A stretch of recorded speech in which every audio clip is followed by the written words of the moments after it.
दोस्तों नमस्कार। आज हम चर्चा करेंगे जुडिशियल रिव्यू पे। इससे जुड़े हुए तमाम एस्पेक्ट को देखने का प्रयास करेंगे। दोस्तों से पहले यदि 70 बीपीएससी में फाइनल सिलेक्शन लेना है तो आप टीम जीसीएसआईज का 180 पीडीएफ और उसके वीडियो को 100% रट कर जाइए। बीपीएससी में फाइनल आपका होगा, फाइनल होगा। पीडीएफ को बार बार धीरे धीरे पढ़ना है, एक पीडीएफ को 10 बार पढ़ना है। इसके अलावा कुछ नहीं मेंस के लिए पढ़ना है, सफिशियंट। और इंग्लिश मीडियम में भी बैच शुरू हो रहा है, जल्द ही अनाउंस करेंगे। इसका चार्ज 4000 है, इंग्लिश मीडियम का 5000 चार्ज है। अगर ज्वाइन करना है तो 83 73 98 40 95 पे संपर्क करके आप बैच ज्वाइन कर सकते हैं। आइए अब हम चर्चा को आगे बढ़ाते हैं। सबसे पहले यह जानना जरूरी है कि आखिर जुडिशियल रिव्यू क्या है। भूमिका में न्यायिक पुनरावलोकन, न्यायिक समीक्षा क्या है। देखिए, न्यायिक समीक्षा न्यायपालिका की वह शक्ति है जिसके द्वारा कार्यपालिका विधायिका के कानूनों की समीक्षा की जाती है। अगर संविधान से असंगत होने पे उसे निरस्त कर दी जाती है। यानी न्यायिक समीक्षा न्यायपालिका को एक न्यायपालिका की एक प्रकार की शक्ति है। और उस शक्ति के तहत जो है न्यायपालिका क्या करता है, कार्यपालिका और विधायिका यानी संसद और सरकार के कानूनों की समीक्षा करती है, उसके नियम कानून को देखता है, रिव्यू करता है। अगर वह संविधान के किसी भी प्रावधान से अगर मेल नहीं खाता है या संविधान के किसी भी प्रावधान से वो असंगत है तो उसको निरस्त कर दिया जाता है। यही है न्यायिक समीक्षा। आपको भी समीक्षा करने की शक्ति दे दिया जाएगा। 10 गलती आप निकालते हैं, अगर किसी की रिव्यू करने की शक्ति दे दिया जाए, जो कि सब लोगों का तो जानते ही, आलोचना करना सबका काम है। समाज से क्या उम्मीद कीजिएगा, आलोचना करना। आप ही को किसी व्यक्ति को कह दिया जाए कि इसको समीक्षा कीजिए, रिव्यू कीजिए, किसी कंटेंट का 10 गलती निकाल देंगे आप। तो न्यायपालिका की वह शक्ति समीक्षा करने की शक्ति है जिसके तहत वह किसका करती है, जो कि शासन में जो है शक्ति का पृथक्करण जानते होंगे, कार्यपालिका विधायिका न्यायपालिका। इसके जन्मदाता मॉन्टेस्क्यू है।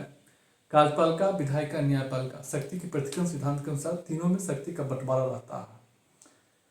न्यायपालिका क्या करता है कि न्यायिक समीक्षा के तहत उच्चतम न्यायालय, कार्यपालिका और विधायिका, कार्यपालिका माने सरकार और विधायिका माने संसद राज्य विधानमंडल, उसके जो कानून है, नियम है, कोई भी आदेश है, उसकी वह समीक्षा करेगी।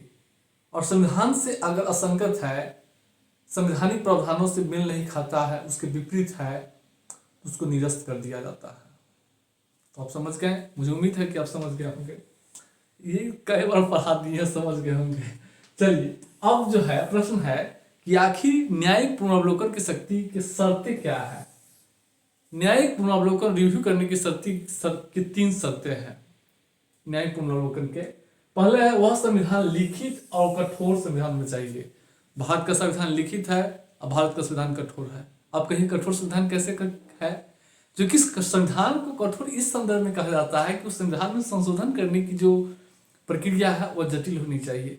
तो भारत के संविधान में जो है संशोधन करने की जो प्रक्रिया है वो साधारण भी है, बीच का भी है और अत्यंत कठिन भी है। अब साधारण क्या है, अगर नए राज्यों के निर्माण करना है, 5वीं 6वीं अनुसूची में संशोधन करना है, तो संसद साधारण बहुमत से कर सकती है।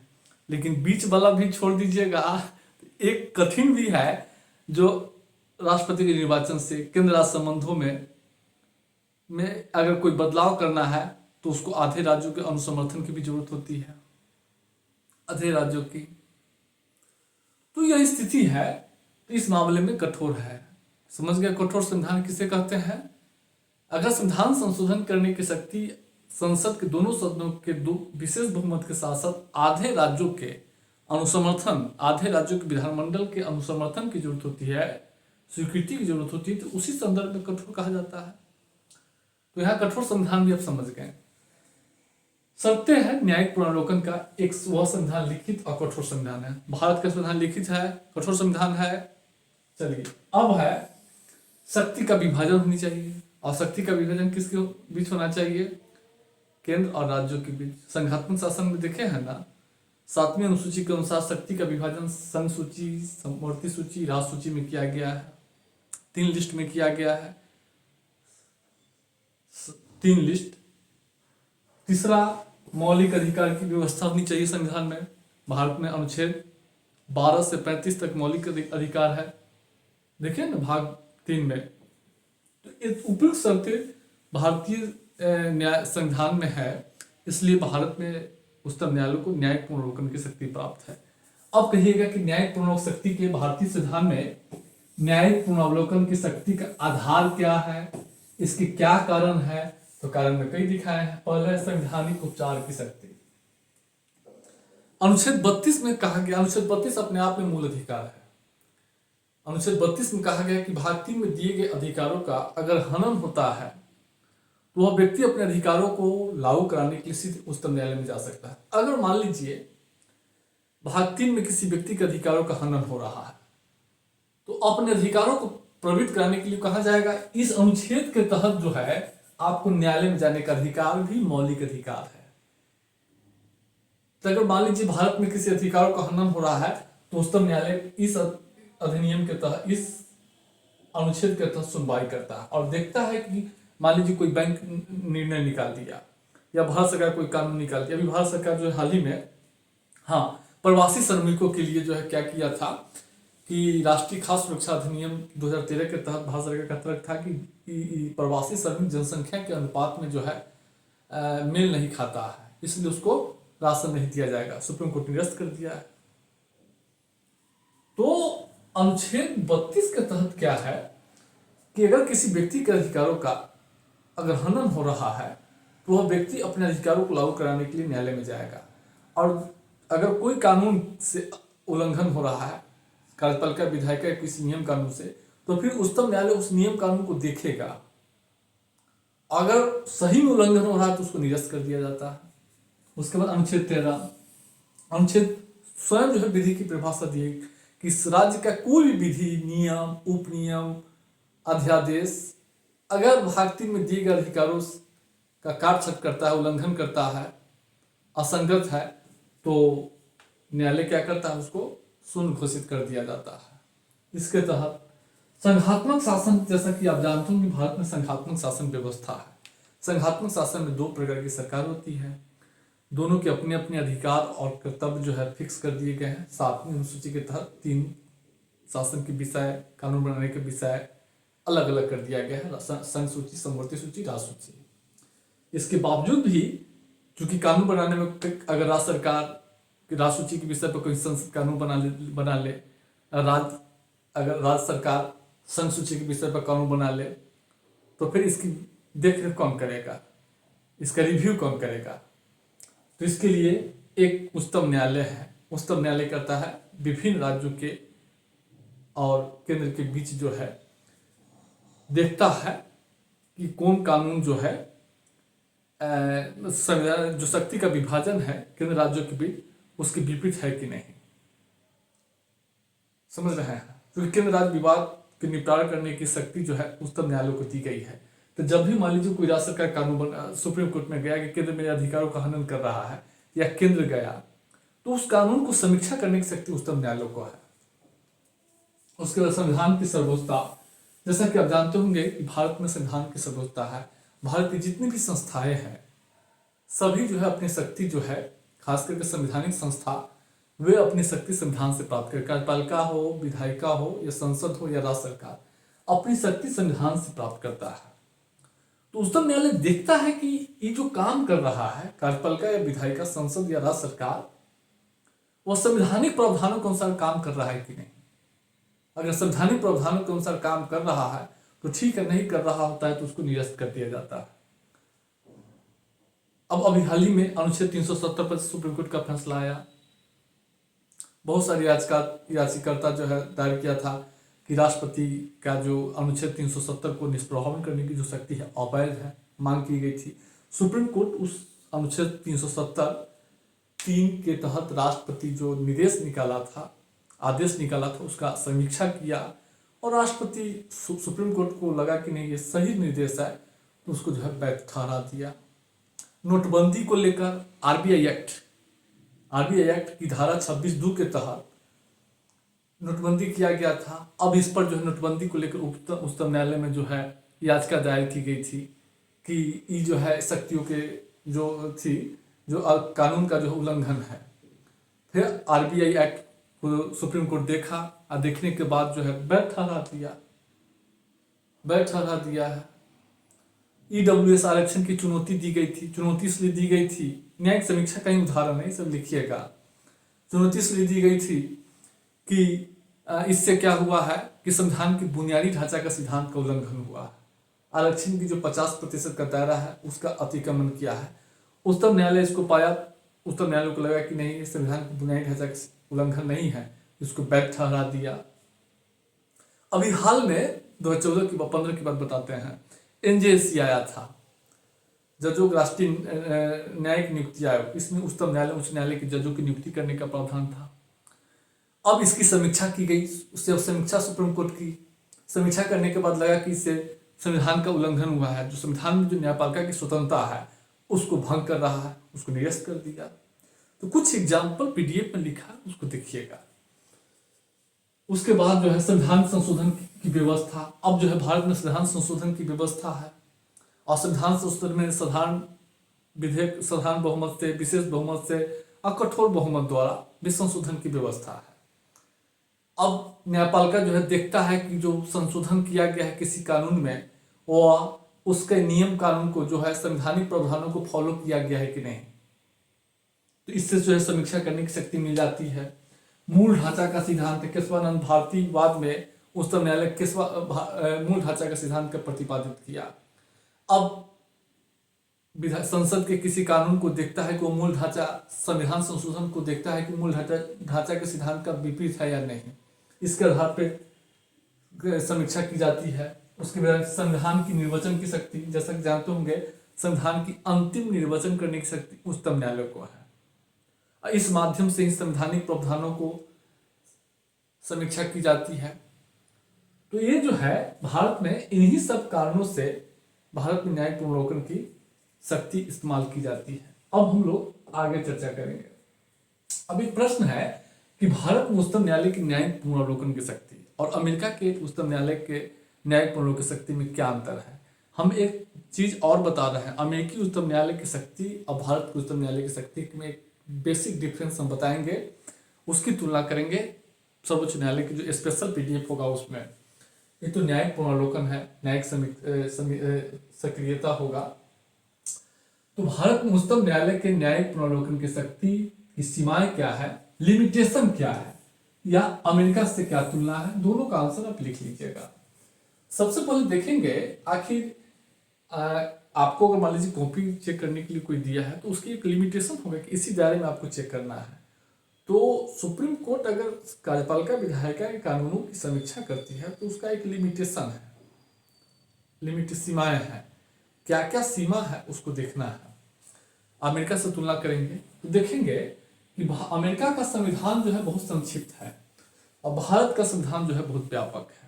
भारत के संविधान में देखेंगे तो सारे प्रावधान केंद्र राज्य संबंध का विस्तार से वर्णन किया गया है और साथ ही साथ केंद्र राज्य संबंध में केंद्र द्वारा राज्य सूची पर कानून बनाने का जो प्रावधान है, अंतर्राष्ट्रीय करारों को प्रभावित करने के लिए राज्यसभा के संकल्प के द्वारा 2 या 2 से अधिक राज्यों के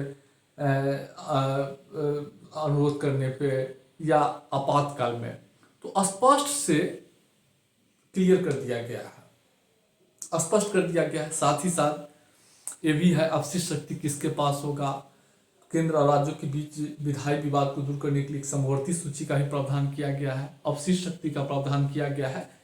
लेकिन अमेरिकी संविधान इतना में इस तरह का विस्तृत नहीं, बहुत संक्षिप्त है, इसलिए अमेरिकी उच्चतम न्यायालय को न्यायिक समीक्षा की शक्ति अधिक है भारत की तुलना में। क्यों?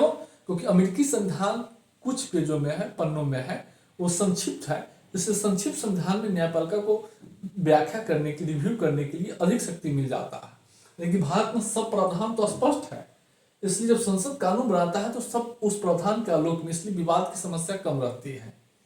दूसरा है कि भारत में मूल अधिकार जो है की व्यवस्था की गई है। मूल अधिकार को स्थगन कैसे किया जाएगा, उस पर क्या प्रतिबंध लगाए जाएंगे, वो संविधान में ही स्पष्ट कर दिया गया है, जबकि अमेरिका में ऐसा नहीं है। इसलिए अमेरिका के न्यायालय उच्चतम न्यायालय को अधिक शक्ति है, भारत के उच्चतम न्यायालय को न्यायिक पुनर्विवेचन की शक्ति सीमित है, क्योंकि सब चीज स्पष्ट कर दिया गया है। और दूसरी ओर कि भारत में विधि द्वारा स्थापित प्रक्रिया को अपनाया गया है, यानी यहाँ उच्चतम न्यायालय तभी जो है विधायिका के कानूनों, संसद के कानूनों की समीक्षा करती है जब वह संसद से पारित हो जाता है। पारित होने के बाद ही विधि द्वारा स्थापित प्रक्रिया। इसलिए देखेंगे भारत की तुलना में अमेरिकी उच्चतम न्यायालय के पास अधिक शक्ति है, क्योंकि उसका संविधान छोटा है, बहुत ज्यादा डिफाइन नहीं किया गया है। भारत के संविधान में सब चीज स्पष्ट कर दिया गया, इसलिए यहाँ गलती होने की संभावना कम होती है। जब आपको दायरा फिक्स कर देंगे हम कि आपको इसी दायरे में काम करना है, तो आप गलती नहीं करेंगे, बहुत कम गलती करेंगे। लेकिन जहां दायरा ही नहीं है, कुछ बताया ही नहीं गया, वहां गलती होने की संभावना अधिक होती है, तो फिर वहां जो है समीक्षा अधिक हो जाता है। समझ गए होंगे। अब आगे हम चर्चा करेंगे। न्याय पुनर्विलोकन की आलोचना जो है किस आधार पर की जाती है, यह देखेंगे। सबसे पहले अनुदारवादी शक्ति के रूप में उच्चतम न्यायालय न्यायिक समीक्षा के दौरान जो है उदार होकर काम नहीं किया है। अब भूमि सुधार से संबंधित कानूनों को जो है 1951 में निरस्त कर दिया था। समझ रहे हैं, वो उस पर रोड़ा अटकाने का काम किया था। तो इसको लेकर अनुदारवादी जो है केरल कृषि विधेयक को लेकर सुप्रीम कोर्ट जो है अच्छा रुख नहीं अपनाया था। तो अनुदारवादी शक्ति के रूप में काम किया है। और शक्ति में वृद्धि, उच्चतम न्यायालय न्यायिक पुनर्विलोकन की शक्ति के दौरान अब बेसिक स्ट्रक्चर के ही सिद्धांत प्रतिपादित किया है। अब इससे संसद की शक्ति कम हुई है, अपनी शक्ति में वृद्धि कर रहा है। और संविधान में जो है उच्चतम न्यायालय एक सीमा दी गई थी, एक शक्ति कार्य दिया गया था। लेकिन पिछले 75 वर्षों में उच्चतम न्यायालय क्या किया है कि अपनी शक्ति में वृद्धि करने का प्रयास किया है। अब बेसिक स्ट्रक्चर का सिद्धांत जो है प्रतिपादित कर दिया, 9वीं अनुसूची पर सुप्रीम कोर्ट जो है अपना निर्णय दे दिया। पूर्व निर्णयों से विचलन, उच्चतम न्यायालय जो है क्या हुआ है कि न्यायिक समीक्षा के दौरान अपने पूर्व के निर्णयों से विचलन हुआ किया है। अब देखिए, शंकरी प्रसाद सज्जन सिंह मामले वाद में उच्चतम न्यायालय कहा था कि मूल अधिकारों का संसद संशोधन कर सकती है, लेकिन गोलकनाथ में कहा कि मूल अधिकारों का संशोधन नहीं कर सकती है संसद। फिर केशवानंद में क्या कहा कि मूल अधिकारों का संशोधन कर सकती है लेकिन सबको नहीं। तो ये जो है थोड़ा सा विचलन हुआ है। और संवैधानिक सीमाओं का अतिक्रमण, देखिए न्यायिक समीक्षा के कारण क्या हुआ है कि उच्चतम न्यायालय संवैधानिक सीमाओं का अतिक्रमण, जो संविधान कार्यपालिका विधायिका न्यायपालिका को जो पृथकीकरण का जो व्यवस्था किया गया था, उससे क्या हुआ है कि न्यायिक समीक्षा से उसका जो है अतिक्रमण हुआ है। सामाजिक आर्थिक राजनीतिक जीवन में अस्थिरता, अब न्यायिक समीक्षा से सामाजिक आर्थिक राजनीतिक जीवन में अस्थिरता पैदा हुआ है। न्यायालय सरकार की जो है, अब इससे अस्थिरता कैसे हुआ, सरकार कोई कानून बनाती है, योजना बनाती है, तो सरकार भयभीत रहती है कि कहीं न्यायालय इसको रद्द न कर दे। तो इस सामाजिक आर्थिक, उसके बाद संसद और न्यायपालिका में टकराहट हुआ है। ईडब्ल्यूएस आरक्षण को लेकर विवाद पैदा हो गया था। एनजेएससी को लेकर राष्ट्रीय न्यायिक नियुक्ति आयोग रद्द कर दिया गया था। इसमें इसके लेकर सरकार और न्यायपालिका के बीच विवाद बढ़ रहा है। कोलेजियम को लेकर विवाद हो रहा है, तो देख रहे हैं 9वीं अनुसूची को लेकर विवाद है। संसद और न्यायपालिका में टकराहट हुआ है। तो यह स्थिति है। इन सब के बावजूद भी न्यायिक समीक्षा से के कई महत्व है जो हम आगे देखेंगे। अब क्या महत्व है, अब इससे लोकतंत्र को हितकर बनाने का, लोकतंत्र की रक्षा हुई है, संविधान की रक्षा हुई है, लोकतांत्रिक शासन जो है स्थापित हुई है, संघात्मक शासन की रक्षा हुई है। अब उच्चतम न्यायालय समीक्षा से केंद्र राज्य अपने अपने दायरे में रहकर काम करने के लिए जो है बाध्य हुआ है। केंद्र राज्य अपने अपने दायरे में, उसके मौलिक अधिकारों की रक्षा क्रियान्वयन हुआ है। सरकार कोई कानून बनाती है तो सरकार ध्यान में रखती है कि अगर हम मौलिक अधिकारों का हनन करेंगे तो तुरंत ही रद्द हो जाएगा। ये सरकार पहले से सावधान हुई है। और शक्ति का संतुलन हुआ है, कार्यपालिका विधायिका न्यायपालिका के बीच या राज्य और केंद्र के बीच जो शक्ति है उसमें एक संतुलन बना है। तो इससे न्यायिक पुनर्विलोकन के कई महत्व है। तो अब हम आगे चर्चा करेंगे अब हम न्यायिक सक्रियता पर चर्चा करेंगे।